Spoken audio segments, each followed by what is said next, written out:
Welcome to Pablo Torre Finds Out. I am Pablo Torre, and today we're going to find out what this sound is. If you were a man and that AutoZone employee came out there behind you to do anything to your car, you's a you's a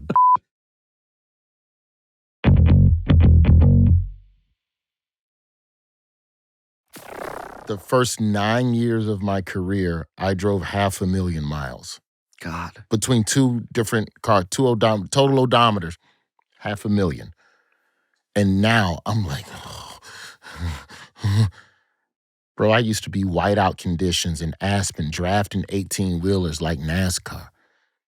Drafting an 18-wheeler. Drafting an 18-wheeler in a snowstorm. Waiting for those Mario Kart, what is it, like when you're like right nearby, you get a special boost to pass them? Yeah, shake and bake, engaged.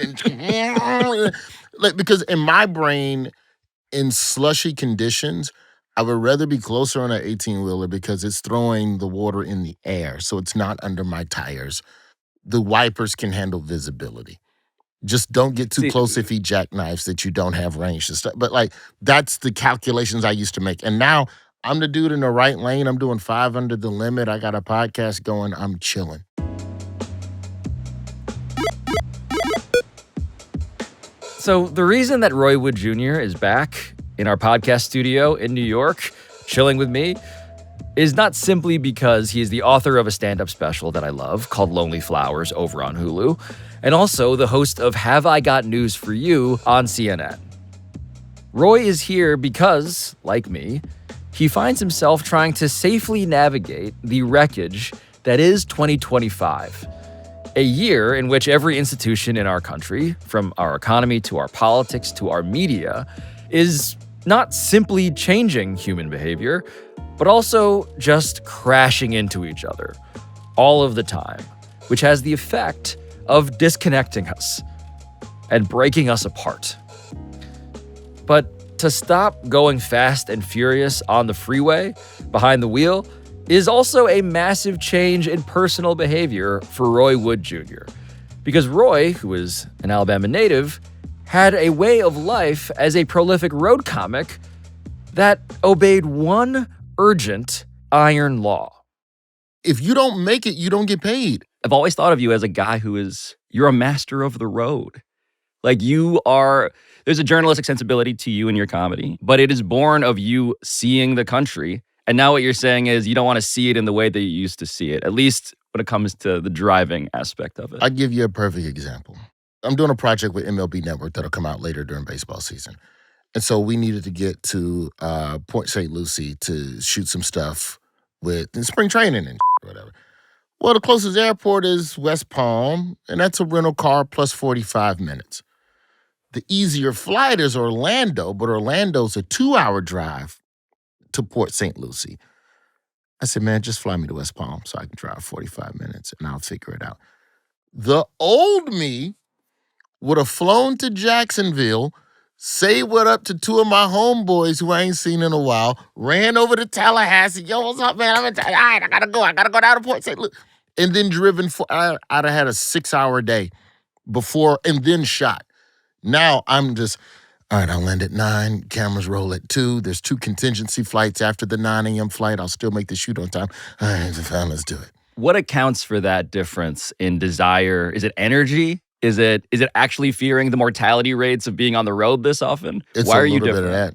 It's a little bit of that. It's more mortality, but then there's also just I'm 46 and I'm not 26. So there's a little bit of that as well, but I still love having the freedom to stop and pull over and smell the flowers and go in a Stuckey's and look at stupid trinkets and drift through a Cracker Barrel and play Is This Racist as you look through certain on the shelf.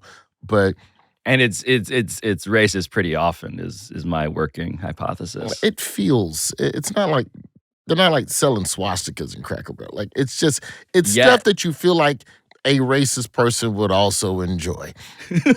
Like non-racists would also enjoy this rocking chair, but I bet you racists really enjoy this rocking chair. So yeah, for me, man, it's just when I'm out, it's all right, what are the calculated risks here? And I mean, Cars are just wild because you can't control. Like the two places where you have to have the utmost of trust in another human being to behave is the freeway and a gun range. It's literally blind trust on this particular day that everybody in this space is having a good day and is sober and is paying attention to what they're doing. And if there aren't, something could go wrong.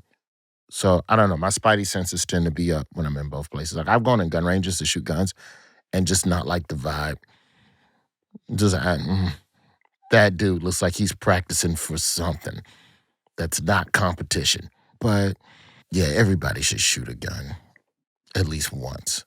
And then you can go, all right, but there's people that just go, well, the gun represents an power and it's a death weapon. I don't want to touch it. But, I don't own a gun, but I go shoot guns. I don't know what that means. I feel like it's like, I don't know. I feel like I'm going to do the goes to a strip club but doesn't own porn. But so I was going to make the parallel, though. I was going to make the parallel, right? So we're talking, again, your special, Lonely Flowers, is about the loss of connection in human civilization, and particularly in America. And one of the things I think about when it comes to the isolation of people who are like porn addicts, it's like better them in the porn gun range than them out in the street. Is there a substitution effect of like, hey, I'm really into this, I can only get these off in a very controlled environment? I had a joke that didn't make the special about how before you buy a gun, you should be forced to off. And as part of whatever the federal background check is. Post-nut clarity should be legislated. And then you come back in here and now, it's either a 3-day wait or off right now. Fully agree. At the register. There's a booth. There's a booth. No booth. There's a blue tent booth. On an NFL sideline. Either you want this gun or you don't, bro.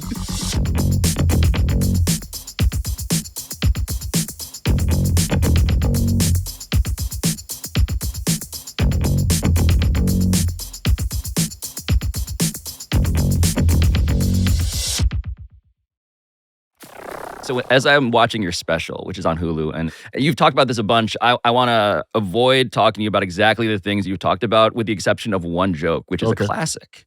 It's the unintended consequences of what happens when you eliminate cashiers. Yeah. And when you institute self-checkout. It's a lot of people that's alone in a basement, just loading a rifle, and once a week, they need a snack. And that cashier was the connection. That's the job of the cashier, to make lonely people feel like they have a connection. She asking him about his dog and shit. How's Mr. Gibbles? If you live alone and a cashier asks you about your dog, you'll ride that high for 2 months. You go home and look at that rifle. Man, I'm tripping. Let me put this rifle up. I got a friend at the grocery store. I can't be out here murdering. It works because it is brilliant, obvious, and yet until now unsaid in this way. You miss the small talk. You miss the small talk, and if you're lonely, right, and you live by yourself, you talk to no one, that cashier might be your only human contact this week. And that person might literally be the only person who gives a shit about you and makes you feel cared for, which forces you to move in love out in the world and maybe not murder. Maybe you were gonna murder, and then this cashier reached out to you and goes, the cat food comes down the belt. She goes, oh, you're changing the cat food. You're not like the other cat food. Those little things matter. So when I used to be a server at Golden Corral, bro, we had customers who would come in and just sit alone. And yes. But consistently, every week, they would come in and sit, depending on what the night was, it was always, if it's steak night or if it's, it's burger bar night, whatever, there were certain people, this is their thing, and they come here and they read their paper, or some people, as they call it now, raw dogging, they would just sit and raw dog a restaurant. It's 97, 98. You're not really getting cell data, you're not cruising the internet the way you can now at a table. So you had to pull out a magazine or just sit there and be alone in your thoughts. And those people, especially the older ones, always appreciated, that level of connection. Something that was really cool, man. like in Los Angeles, they do. In Los Angeles then. I don't know what they do now, but in 2014, 15, whatever, a lot of the live multi-camera sitcoms, some of the people in the studio audience are people from nursing homes, people from halfway houses, people that are going through recovery, and like legitimately people who deserve a place to feel connected and laugh and have some degree of optimism I didn't about your realize existence. that was part of the dynamic. Yeah, they have like, at least on the Warner Brothers lot where we were shooting Sullivan and Son for TBS, 200, 300 seats, but a certain amount of those seats are blocked off and allocated for groups and homes and whatever. Like the trip to the sitcom is the reward for not relapsing, like just something to give you a mile marker. Juveniles, all of that shit, man. Like, and they would be in there and just be in the spot and just laughing and just having a good time. And you go over and talk and shoot the shit with them between takes or whatever. And I think that actively figuring out ways to connect with people, man, that's the thing. That's part of why I like traveling with my son, is that it creates opportunities for communication. Because I just think also kids don't talk to their parents. I also think to a degree parents don't ask the right questions. Do you find to that activate their kids to talk?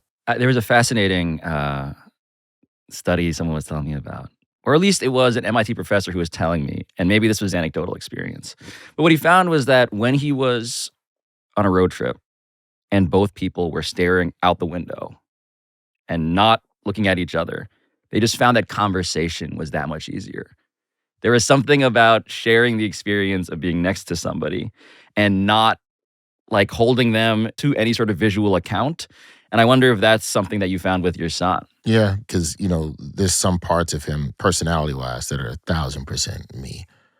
And I get it. You want to draw fighter jets shooting fire trucks. And what if the fire truck had an ice missile and you could just shoot that at the fire and put some liquid hydrogen in a missile and drop it on. And I'm like, that's not a bad idea to solve the wildfire issue. And I did have the thought, like, can't we get a bigger helicopter with more water? Isn't that part of some sort of solution we can arrive at here? I know that the aerial attack on forest fires, I know it helps immensely.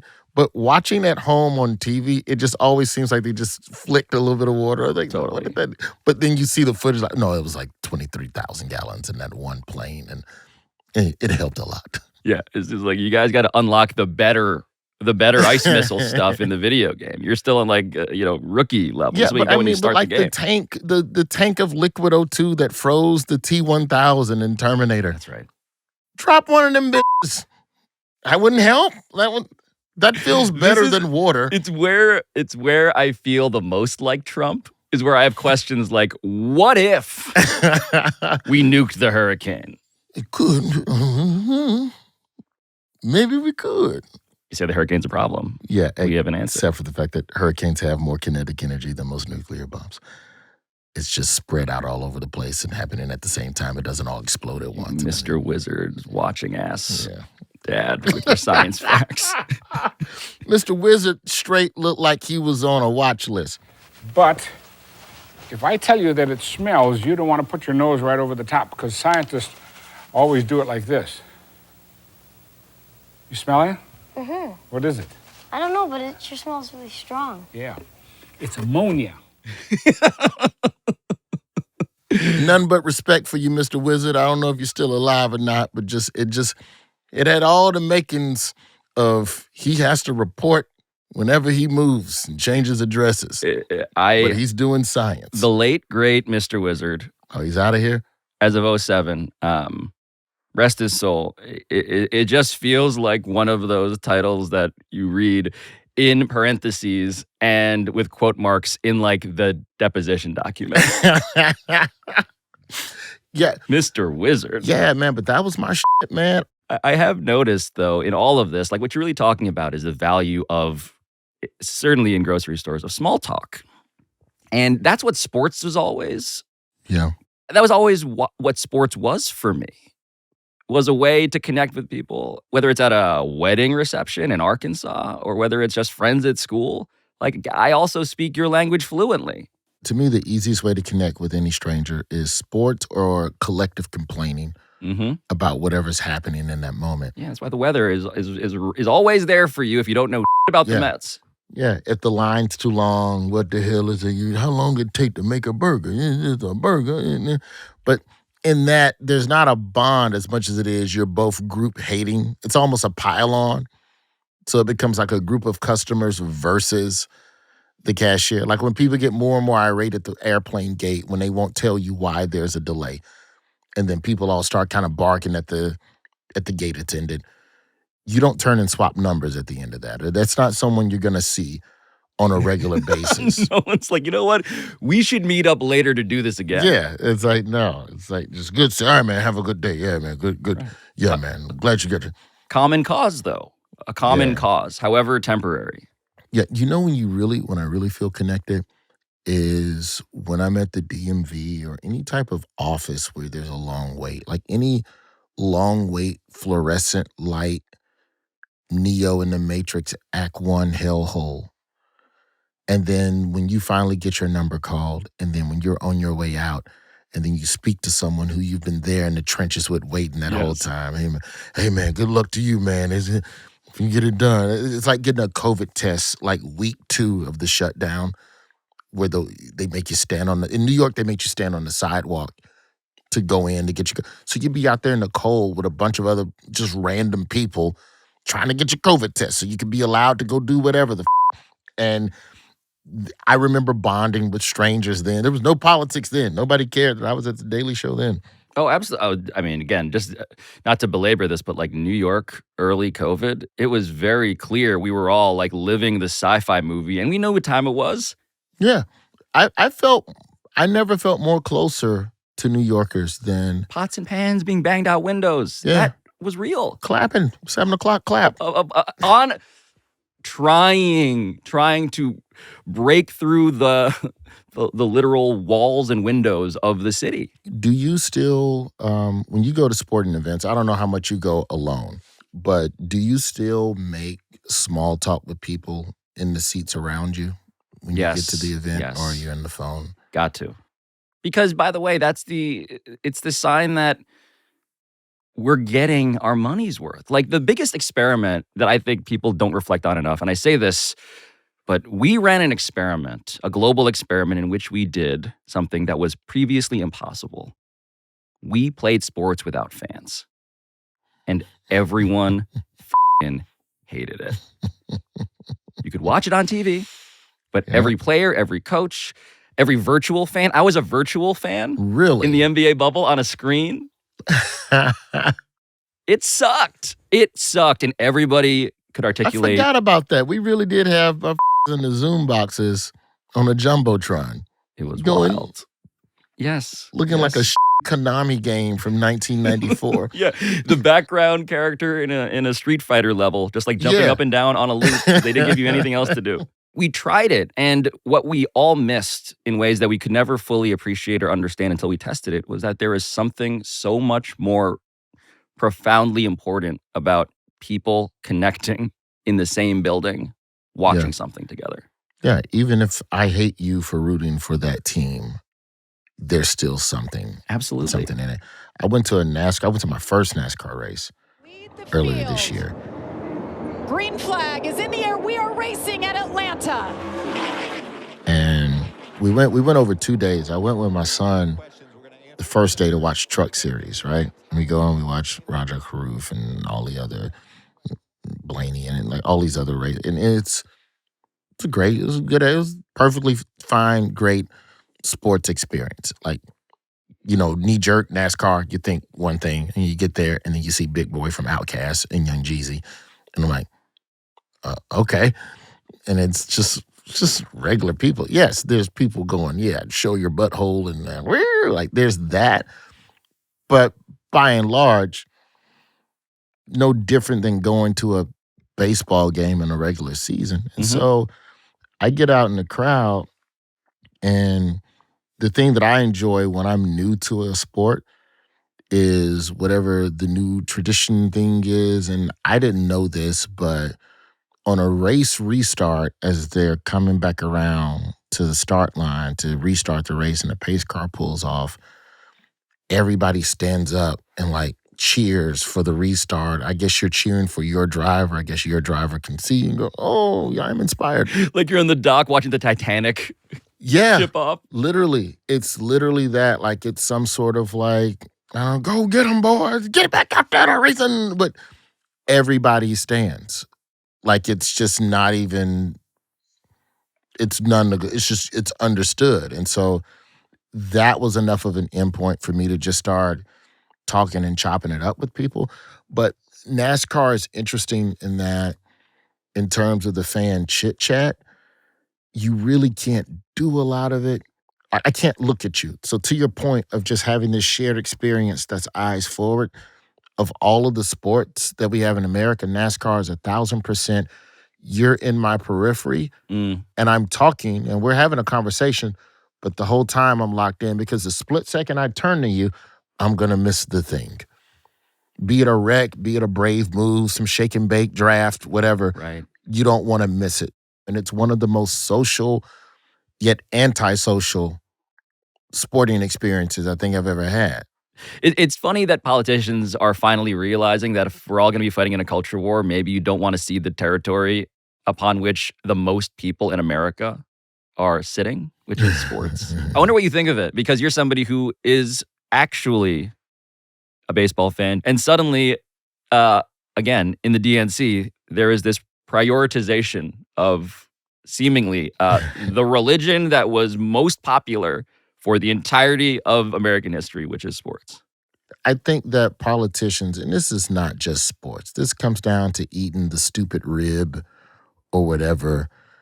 Now is when you should go to a game and just be seen as regular and it not be a big production. God bless Ted Cruz. Man. Ted Cruz on this love the program. Astros and don't care if you boo him, and he has no agenda. Ted Cruz will just show up to get booed and there is no vote coming up. No. I'm just here to bathe in the hate and root on my Astros. Good for you, Ted Cruz. I think Democrats overthink everything. I think everything is just, we must measure 5 times before we decide to do the thing. And then you end up looking like you overthought it, you know? I think the more you can have people see you as just regular, especially when we framed politicians, especially Democrats, as elitists, then you gotta regulate yourself up just a little bit. Like I know Gavin Newsom just talked with Steve Bannon. And okay, we can assume that if Newsom's positioning himself for a presidential run, that's to try to appeal a little bit to the centrist voter who, whatever. Okay, fine. You could have spent that same money on that podcast episode and just went to a rodeo. And just be at a rodeo. And no camera, no, just be at a rodeo. And then just let the people with camera phones will do the work for you. And then just go, oh yeah, I go to rodeo sometime. And then don't make anything of it.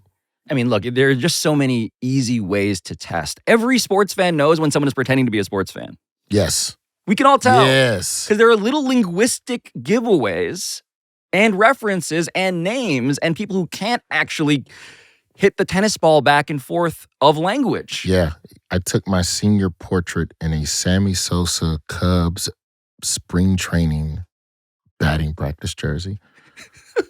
My mom has never been more infuriated with me, and I've never been more proud than that moment. To just pack that jersey, hide it, get to the photo, get to the Olin Mills little photos. You wildcat packed this jersey and put it on?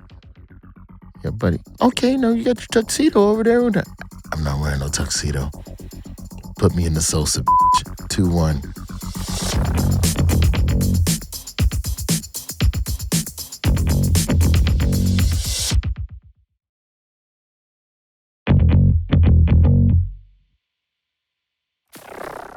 The bar is literally, can you plausibly name 3 players from the team that you say you're a fan of? Yes. I also think that politicians need to pick the one thing they are good at physically and do that.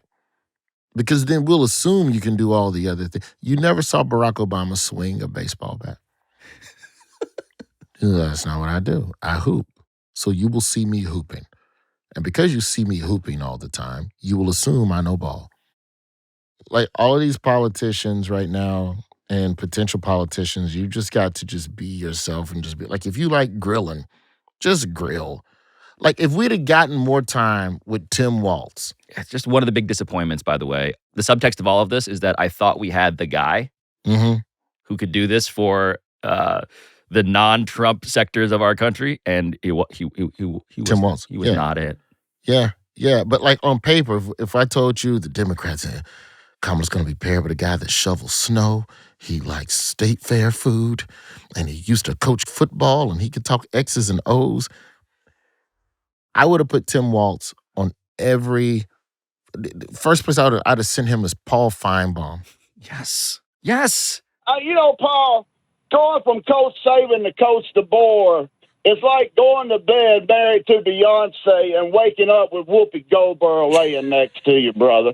If I'm the DNC and I'm running the playbook on how to introduce a candidate Run to the damn ball. Yeah. Have him do interviews with sports people. And if but only talks ball, just be the regular dude. Just be a guest on a thing on a regular basis. Because the thing about a lot of these shows as well, like, I also think politicians are intimidated by programs like this because they feel like they're going to get exposed for not knowing. So I don't know if this is the playbook for midterms or for next year, but as much as you can try and just be a regular person, do that and let people see that. And I hate to say it, but that's the type of stupid shit that connects with voters. Well, again, connection, right? Like, what does it mean? It means that someone else sees a bit of themselves in you. And it's not that hard, actually. It's kind of the whole glue that kept a grocery store functioning, although we never appreciated it until we took that out. Yeah. Yeah, it's like, oh, wow, she is just like me, even though you don't look like me. Oh, you have a cat too? Oh, you have a dog? Oh, you know another place where men used to bond? AutoZone.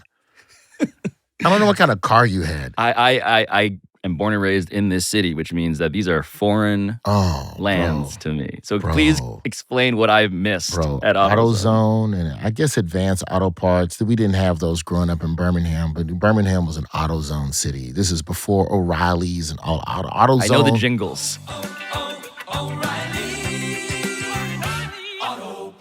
More than I know the places. AutoZone was like Circuit City of that era of car repair. And you would pull into an AutoZone in a middle-class neighborhood, and it would just be a dude fixing his shit in the parking lot. His shit's on bricks, and he's going inside part by part. Yeah, I need this, I need that. And you would just turn to him, hey, man, how long you been working on? What's the thing? Man, I tell you, man, I'm trying to get this thing started, but the starter and the manifold, and then another person behind him, well, you know the problem with that manifold, they had a recall on that one, man. What you got to do is get it in there. Man, did you put this in? Man, let me go get the shit. And they'll go down an aisle and come back with some shit you need to put in the car on top of what you're just bonding. Like, it's what, like. It became a group project. Like, I'm thinking of like legitimate places where men just immediately just start talking to each other. Specifically, and most importantly, lately, with people who they otherwise are not agreeing with or talking to or any of that. I would never talk to you outside of this building, but in this space, I know we have the same interests and the same struggle. Because most everybody that's at AutoZone, it's because you got a check engine light on, you're in a pinch. Or you're waiting on a part, or you're a do-it-yourselfer. You know, Home Depot a little bit, but it's more aisle by aisle at Home Depot more than the store as a whole. Like if you and a dude are looking at the same rack of shit, then you will discuss what dude thing you're doing today with whatever's on this rack. But AutoZone, man, I remember going there many a time to get a new belt or to do something with my radiator for my first car in high school. And there would just be men in the parking lot, just to the point where when they used to offer at these car repair shops, they would offer, we'll change the battery for you. We'll change your windshield wiper. If you buy your wipers here, we'll come out. If you were a man and that AutoZone employee came out there behind you to do anything to your car, you's a you's a And so it was like the pressure to just, and I'm like 17, bro. I'm putting fan belts on and in the parking lot because I just want to feel like a man. Like, that's for women. Go check the woman's battery when she gets to. And so I remember like just doing stuff under the hood and tinkering with the car in the parking lot. And strangers come over. You good, young blood? What's going on with it? Get in there, start it up for me real quick. Let me listen to it. Like that type of shit. I remember that distinctly, man. And I don't know where that went. You've described the feeling that, again, as a young person, I imagine part of it is like, oh, and I also fit in. Yeah. Like there's this larger community of people with some interests that I also share, and they see me. There's a sense of belonging. And I think that's where we are now. And I think that's why a lot of people, it's very easy to entrench in things that have harmful or dangerous premises or rhetorics. Even if you don't condone it, they've accepted you and they've taken you into their fold. And that's enough. If you've been alone, it's no different than joining a gang. If you're talking about the idea of family and the need for connection and the need to feel provided for and to be shoulder to shoulder with people that you feel like you have some sort of shared struggle with as well, or a common enemy as well. So I think that's where a lot of the online connection comes from. And to me, that's the issue, is that to find that tribe and those groups of people back in the day, you used to have to leave the house. Now you can be in a message board and be in a group with a bunch of other dudes and y'all all talk, but you never meet. Y'all never go show up to the Dungeons and Dragons live tournament. It's whatever you're doing online is the only thing you do. So you're in your Twitch stream and you got 5 people and you play Call of Duty together. You run missions for some first-person shooter together. And that's good to a degree, but the moment you turn that headset off and go back out into the real world, who are you? And how are you connecting? You're still lacking something.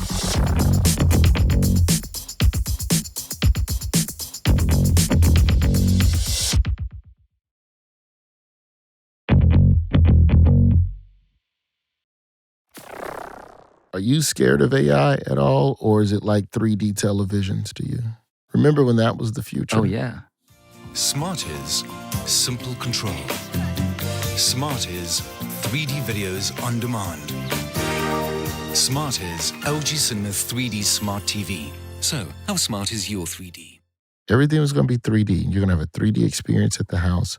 Then it was going to be VR, and VR is going to be the future. And then it was metaverse. I accidentally went to what has been labeled a 4D movie. Are you familiar with what the fourth dimension is? Is that the one where the shakes, the chair shakes? I and know they got those. Yes, and they will also like shoot gusts of like compressed air at you. Pass. It was a horrible. Is it smells too? Like in a car chase, can you smell like rubber and all of that? Some smell-o-vision. I heard that's coming. The burning flesh that they won't otherwise want to show you in the news. You can smell. There's a ride at Universal Studios in Orlando, Spider-Man the ride. I can't remember what it's called, but the Spider-Man ride at Universal. Yes. And you're in a chair from Spider-Man's POV, and you fly all around and whatever. And the Green Goblin, there's a part where the Green Goblin throws one of those fire bombs at you, and flames shoot out. And then a mist of water comes across your face as you go down under the Brooklyn Bridge. I don't need all of that. Just show me the movie, man. Just show me the people fighting.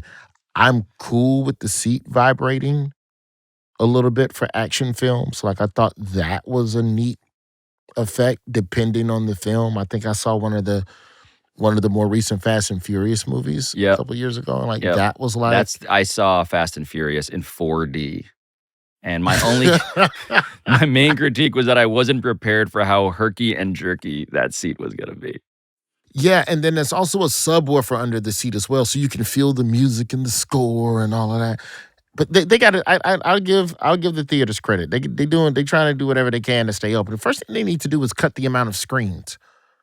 Like if the theater industry's failing and struggling, we don't need 20. You don't need an AMC 30 anymore. Or come to the Starlight Cinema 27 screen. Why? There's only 4 movies out this week, bro, and only 2 of them are really legitimately worth leaving the house for right now. What are you doing with those screens? What are you doing with those rooms? I don't know. Lease it, Airbnb it. I don't know. But the idea of having 20 screens to show 6 movies feels odd. I know when you get, it's gangbusters when you get like a tent pole, like say, all right, when the new Mission Impossible, like when Top Gun came out, Top Gun was like 1/3 of all the screens at every movie theater. AMC 14, 10 of them are Top Gun. As it should be, that's the blockbuster. But more often than not, I think we need to go back to the 6 and the 8, 10 screen max type spaces. But the theaters are trying, man. The food has gotten better-ish.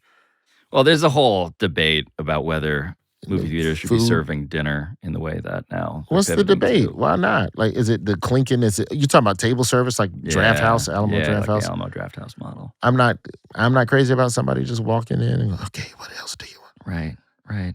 Ordering avocado toast.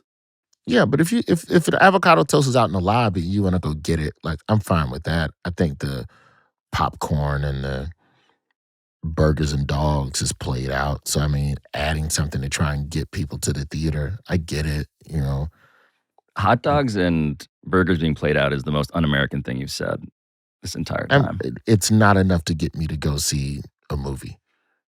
Like, that alone is not. Like, the food actually has to be part of the the film is cool, but you have to, what else you got? Like, that's what it's got to be. So that's why you're getting sprayed in the face with God knows what chemical that hasn't been checked by this government.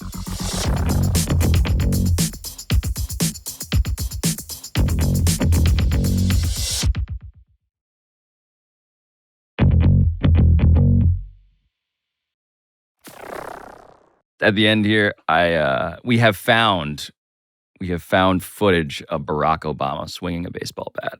Wow. And I'd like to show it to you. And I'd like you to describe what you're seeing. Wow. And as a scout, let me just turn it around for the right moment. There you go. Okay. Not bad. Didn't step into it, but he's got good follow through. He must play golf. I was going to say, it's a golf backswing. It's that's reapplied for baseball. His shirt is tucked into his jeans. He hit that bitch out the infield, though, on the fly. Didn't hit no weak grounder. He could play in a celebrity softball game and be okay. Oh, God. Have you seen the footage of Ted Cruz playing basketball? So here we No. go. This game goes to 11. Cruz gets the rebound. Blocked by. See, and that's what happens. And then they laugh at you. And then they go, ha, ha, ha, you can't govern because you have no dribble. Oh, man. You have to just do the one thing you're good at in public for a long time, and then people will trust and assume that you can do other things good. That's the simplicity of the American voter. If we see you do good one thing, then we think you do good everything.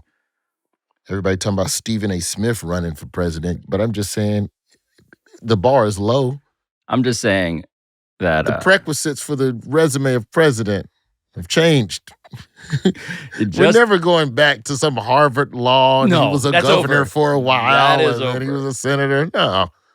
Everything we've said in this conversation indicates that era is over. It just feels like when, again, Godzilla is attacking your city and we need our own monster to fight him. Yes, absolutely. And I need you send in your Mothra. Mothra A. Smith. Go take care of this. Yeah, we'll see what happens at midterms. I don't want to speak too much of it into existence because I don't know if he really wants to. Wants to do that, but I think he's. But if it's ever anybody that could pardon me for those credit cards I stole in 98 to be President Stephen A. Smith, so I'm kind of pulling for him. Tired of answering them extra questions when I go to Canada.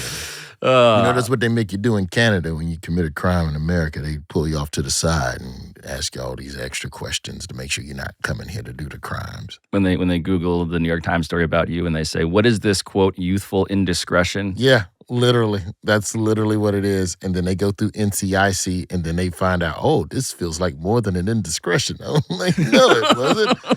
It's just credit cards, baby. I was 19. Good times, right? And then you go sit here for 4 hours while we decide. That's right. Roy Wood Jr., I appreciate you coming to this studio in person and, doing the thing that I love to do with you, which is legitimately and not coincidentally connect. We have to catch a game. Oh, man. And I say that with seriousness and sincerity because I don't go to sporting events with everyone. I go with my son, and I go with people who legitimately appreciate the game that is being played and not showing up to take a bunch of selfies. Roy, it would be my honor to stare straight ahead and not have to look at each other and just get mad at stuff with you. You would like NASCAR. I don't know if you've ever gone, bro. If you want to take me to a NASCAR race. I'm not bullshit. Now, it's an all-day thing. It's 3 hours, depending on which day you go. The race itself is 3 hours, but you got to go like 2 hours beforehand and hang and drink and eat. Yeah. And Yeah. I will, dare I say this, I got a NASCAR guy. Oh, God. You got Roy Wood Jr. What I found out today on this episode of Pablo Torre Finds Out, a show about finding stuff out, is that you're my NASCAR plug. I got a NASCAR plug. Like all my other friends, like get invited to Oscar parties and like the other day, what was it? Planet Hollywood opened in New York City, and they had every A-lister on Earth there. Hollywood's back. I don't get invited to none of that. But I've got a guy right now that can get me into mission control at NASA. And we can talk to people at the space station right now. I got a guy until Elon fires him. I got a guy right now. Those are the type of connects I have. NASCAR, auto racing, in space. I got to imagine. And the Cubs. Those are my connects. 8-year-old Roy Wood Jr. could not be more thrilled that this is how his life turned out. It's insane. It's absolutely insane. Thank you for doing this, man. Thank you for having me, brother.